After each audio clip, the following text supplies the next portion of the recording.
Listen to this podcast now on the Red Apple Podcast Network. Why is the middle class shrinking? Why are people facing an affordability crisis while marginalized individuals called informals grow in numbers? Join me as I travel the world, speaking with people living in invisibility, the leaders working to solve it, and uncovering the hard truths shaping our economy and daily reality. Download all of Red Apple Media's podcasts right now through your favorite podcast platform. Listen, all you New Yorkers.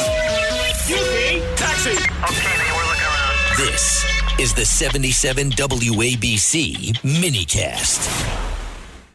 We have people, since I have been in radio and been around we've always had news people. It's like news talk. We had great news people who wrote news copy and news stories, and they would collate and they would do the work and they would put this together. Well, now there's an interesting case, as I read to you. The Cleveland Plain Dealer newsroom acknowledged that some articles had been produced using artificial intelligence without clear disclosure to the readers. The situation raised major questions across the media industry. And the implications of this are significant.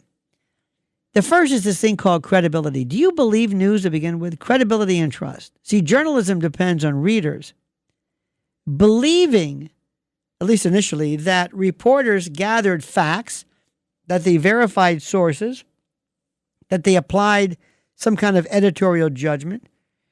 When AI writes articles without disclosure, audiences may begin to question whether any story was actually reported by a human. Now, to our younger generations today, this may mean nothing. It's like, well, so what? Yeah, but because here's the problem with accuracy and accountability. AI systems generate text by predicting language patterns. These are like LLMs, large language models. They predict language. They don't verify facts. So if an AI-generated story contains an error, it can be difficult to determine which is responsible for the mistake. And the idea is a thing called transparency.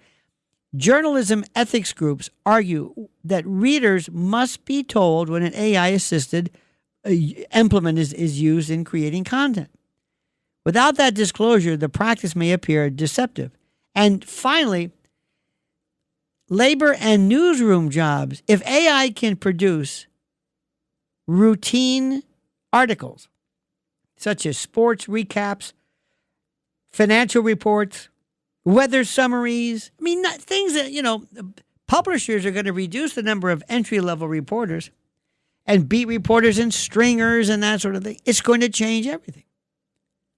And you are going to see a show sooner than later of an entire AI-produced, quote, human broadcast. You're going to watch it. Same thing goes for sports, because the new generation will have been born in this world and will not know the difference, will not be able to tell the difference between any of the others. I find this to be absolutely fascinating. Fascinating.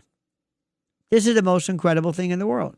Rural Americans deserve access to the best our nation has to offer, especially when it comes to health care. Across every state and every community, America's rural hospitals are the first line of defense, protecting our families, neighbors, and loved ones. No matter where you live, hospital care doesn't clock out. They're there 24 hours a day, 7 days a week, 365 days a year. Each year, America's over 5,000 hospitals care for millions of patients, providing 24/7 emergency care, delivering babies, cancer treatments, and other life-saving care that patients rely on. Behind every one of those patients are doctors, nurses, and caregivers working tirelessly to keep people healthy and safe. Hospitals are our community's lifelines. They employ our neighbors and keep our families' health. But now, some in Congress are threatening access to care. Tell Congress, protect patient care to keep America strong. Don't cut rural health care.